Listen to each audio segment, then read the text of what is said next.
د میدان وردګ ولایت د پیښو پر وړاندې چمتووالي ریاست په همکارۍ PIN موسسې د دغه ولایت په جلریز ولسوالۍ کې له 200 اړمنو کورنیو سره د څه کم 6 میلیونه افغانیو په ارزښت مرسته وکړه. نن جلریز ولسوالۍ کې 200 کورنۍ ته توزیع لرو.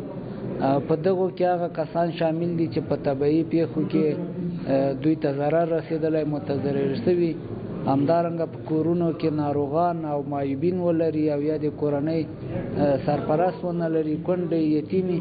مرسته اخیستونکي له مرستې زیات خوښ دي او وایي دغه مرستې تر یو حده اقتصادي ستونزې حل کولی شي.